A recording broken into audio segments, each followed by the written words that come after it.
galit na galit ang membro sa ginagawa ng ating mga politiko at ng mga taga-DPWH. Kung nagagalit ang sambayanan, mas galit po kami yan. Pagkat kami po ay tinatamaan yan. Kaya ng mga kalsadang dinadaan namin, halos every year nire-repair. Magandang kalye ginagawa, sinisira ginagawa. Next year sira na naman. So yan po yung galit ng sambayanan sa mga corrupt officials ng ating pamaraan. Congressman na yan, senador na yan. Diretsuhin ko na po. Sobra po ang galit ng mga driver. Pagkat bilyon-bilyon na po ngayon. Kami piso lang. 50 centimos. Naapektuhan po kaming mahihirap. Iyan o, bilyon. Kaba ng bayan, ginanakaw ng mabagsabantanang politiko na yan at mga taga-TPWH na yan. Kanya po, sa galit po, nag-uumapo po ang galit ng mga driver. Hindi lamang po kami, pati pamilya. Pagkat una, apektado kami eh. Yung mga kalyeng nasisira. Alam na natin, DPWH project yan. Yung matitinong kalye, sisirain dahil para lamang kumita sila. Pero mga kalyeng dapat i-repair, hindi nire-repair. Ako, personally, kaibigan Admar, ako po hindi sang-ayon dyan. At isa po akong tumututol dyan sa mga corrupt na officials ng ating pamahalaan. Kaya sinasabi ko nga po, sa magitan ng yung istasyon, huwag tayong bumoto ng masyadong matalinong tao. Kaya mo tayong lukuhin ng matatalino. Ilagay lamang po natin ang taong dapat na nakakaintindi ng ating mga problema upang matugunan ang ating mga kagustuhang mangyayari sa ating bansa.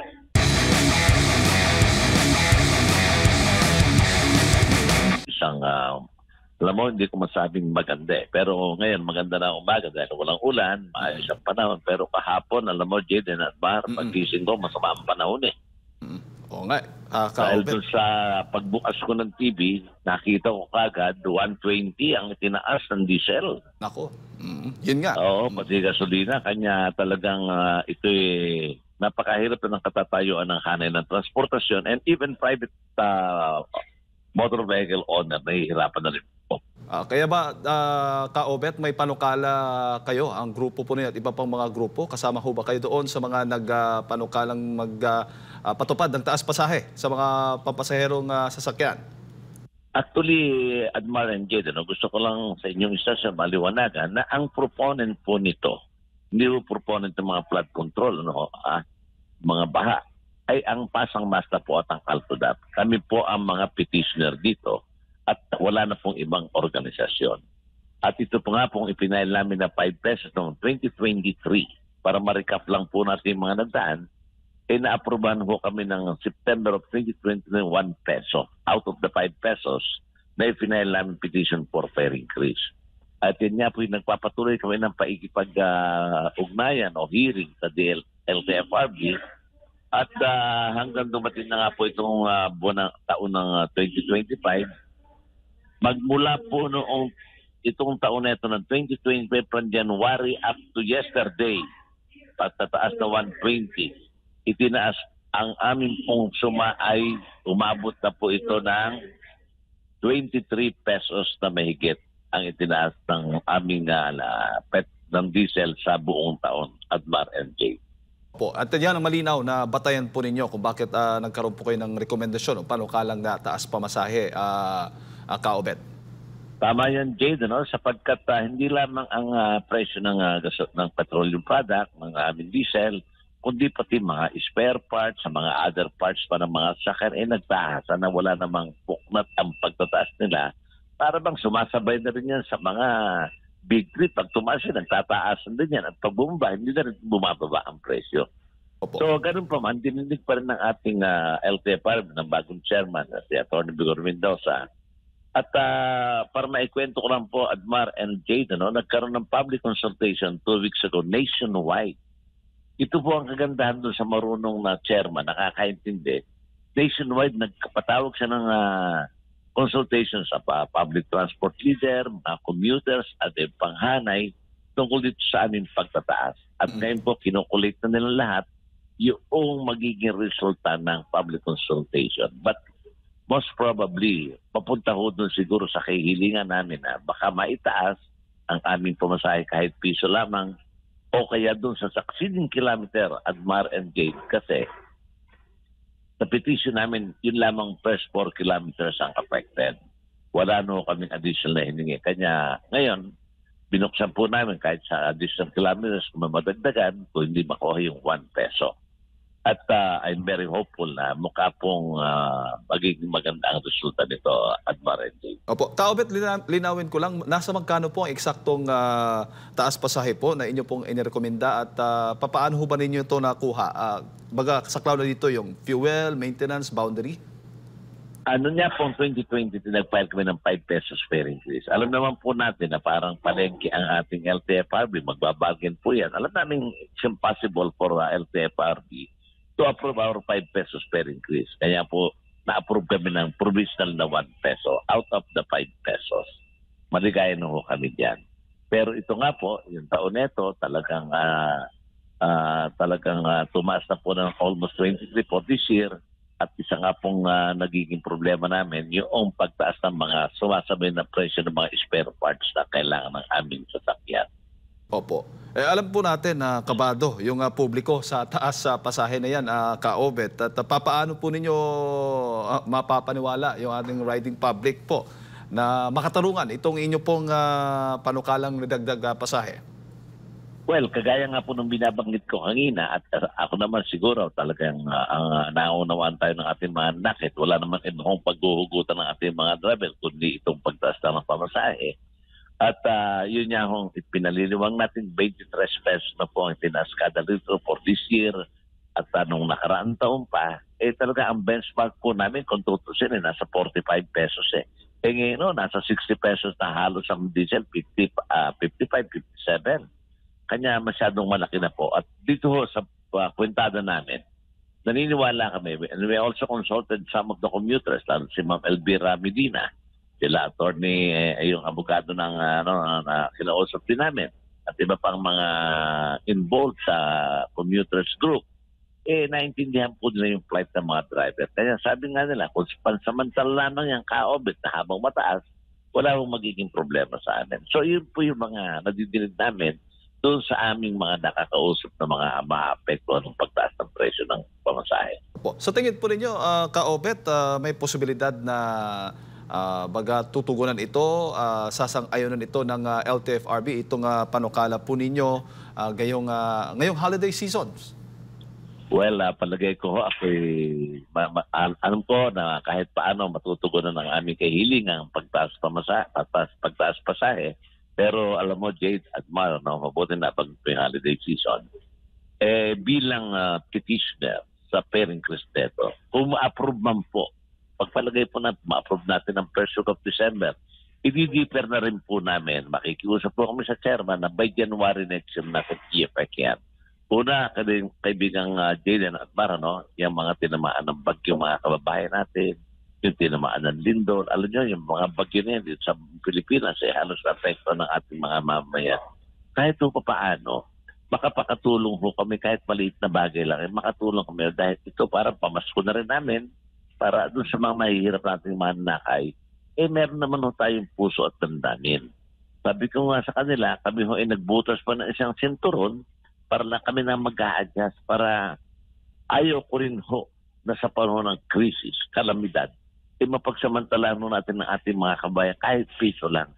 Bigyan na ho natin ng 1 buwan kalahati na maging maligaya sila 2 buwan at mapil nila yung pagtugon namin na kami umuunawa sa damdamin ng bawat isang Pilipino.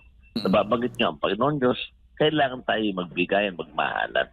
Yan po yung akin yan. Kaya kung sakali, Jayden Admar ma-approve personally, I will talk to the chairman na i-deeper na po ang implementation by next year para makatulong po tayo sa ating mga mahihirap na Pilipino. May agam-agam din po, Kaobet, na baka maka-apekto po ito sa inflation. So ibig sabihin, ano po yung sagot po ninyo doon sa mga nagsasabing dagdag pasahe equal sa dagdag taas naman po itong presyo, dagdag presyo naman po sa mga bilihin po natin?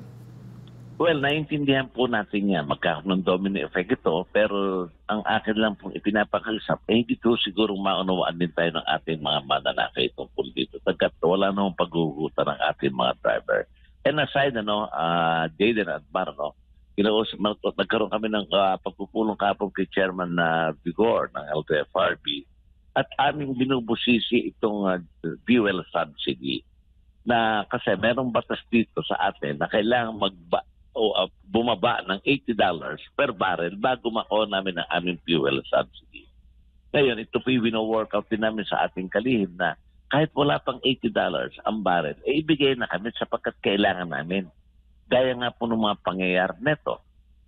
Sabi ko yung fuel subsidy, yun kung tawagin ko yan band-aid solution, pero malaking tulong po para sa amin sana na transportasyon yan.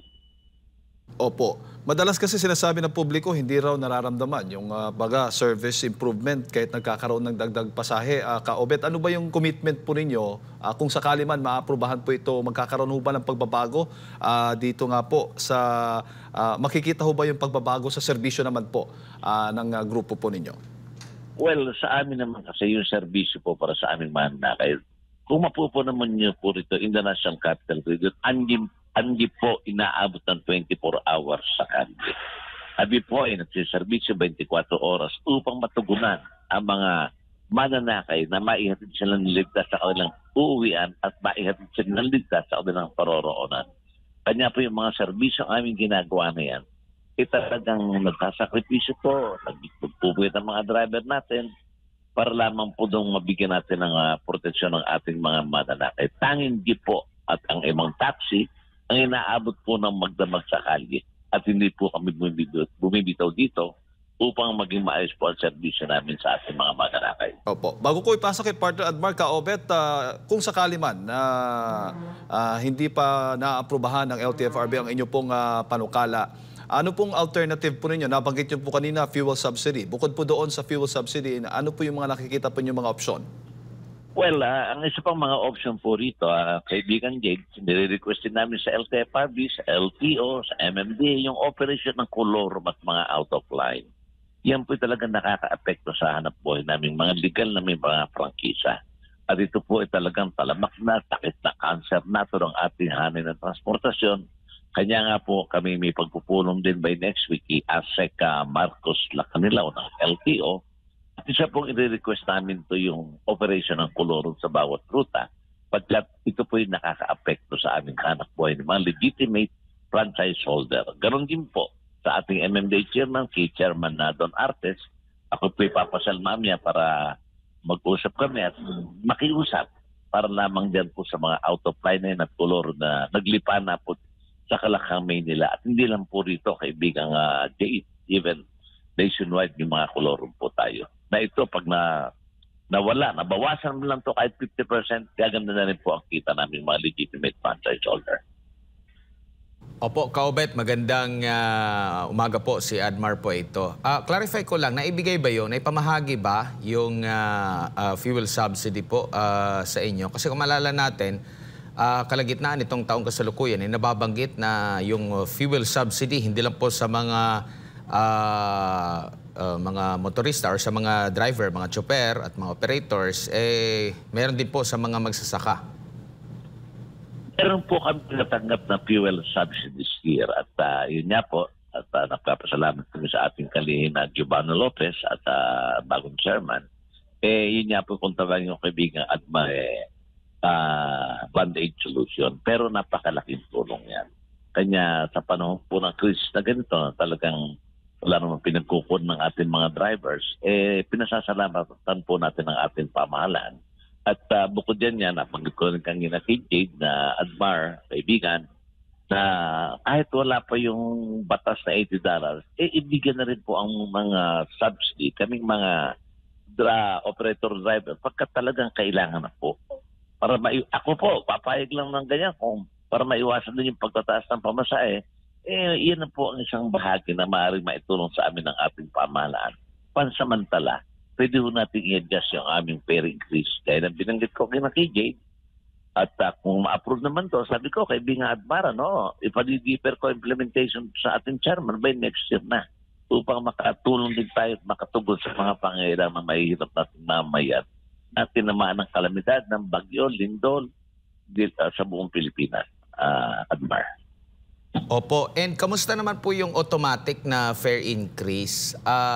Ganun din po, ito po ba yung inyo pong hiling? Yung automatic na if ever po na ganito aabot, yung halaga ng diesel o crudo, automatic na magtataas ng singil?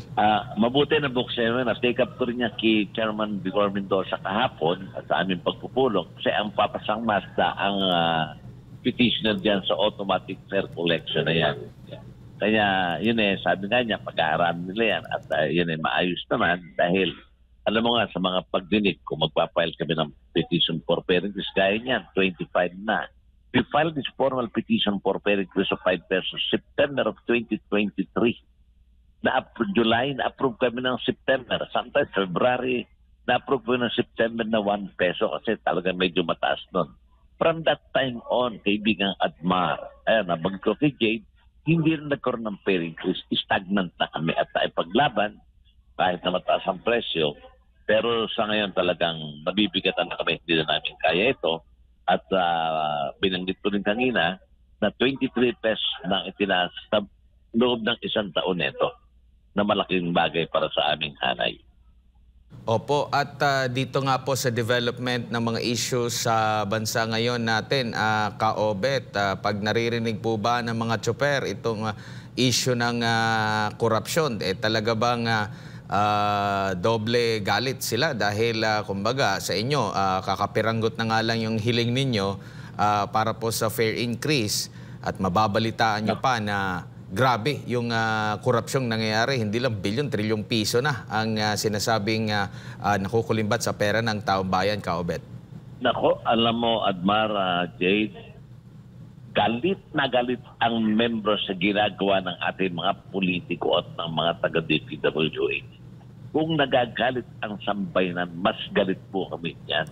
Pagkat kami po ay tinatamaan yan. Kaya ng mga kalsadang dinadaan namin, halos every year nire-repair. Magandang kalye ginagawa, sinisira ginagawa. Next year sira na naman. So yan po yung galit ng sambayanan sa mga corrupt officials ng ating pamaraan. Congressman na yan, senador na yan. Diretsuhin ko na po. Sobra po ang galit ng mga driver. Pagkat bilyon-bilyon na po ngayon. Kami piso lang. 50 centimos. Naapektuhan po kaming mahihirap. Bilyon, kaba ng bayan, ginanakaw ng mamagsabanta ng politiko na yan at mga taga-TPWH na yan. Kanya po, sa galit po, nag-uumapo po ang galit ng mga driver. Hindi lamang po kami, pati pamilya. Pagkat una, apektado kami Yung mga kalyeng nasisira. Alam na natin, DPWH project yan.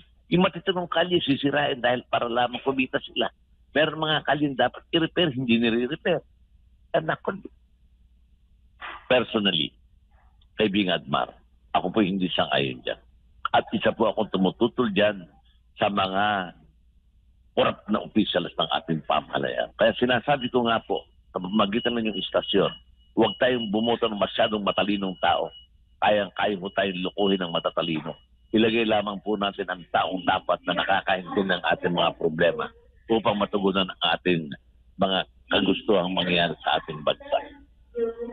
Opo, and naalala nyo po ba, may naalala po ba kayo, Ka-Obet, na for this year 2025 ay merong good news na hatid ang gobyerno para po sa mga sa inyo po sa sektor po ng transportasyon, at ito po ba ay naisakatuparan, kumbaga naipangako, nakasama sa 2025 budget at naisakatuparan po, Ka-Obet?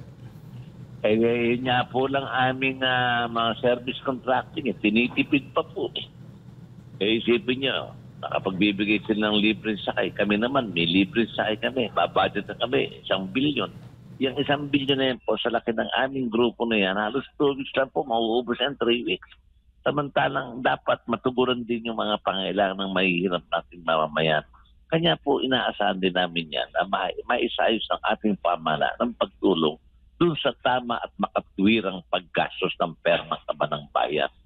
Kagaya ho namin, pwede kaming gastos ng gobyerno pagka tumutulong kami sa kapwa natin Pilipino. Itong mga malaking proyekto ng pamahalaan na ito, sino man tinutulungan nila, puro sarili lang po nila. Kanya kami may position paper dito at may sulat din kami sa Pangulong ginagawa namin na bigyan pansin ang hari ng transportasyon, bigyan ng tamang subsidiya o mga service contract na makatutulong po sa ating sambayan ng Pilipino. Kami po ay magiging data o kaisa ng pamahalaan sa pagtugon sa mahihirap nating Pilipino sa pamamaraan ng magandang serbisyo, sa pamamaraan na bigyan kami ng sapat na halaga upang makatugon kami sa pangangailangan ng ating bayan.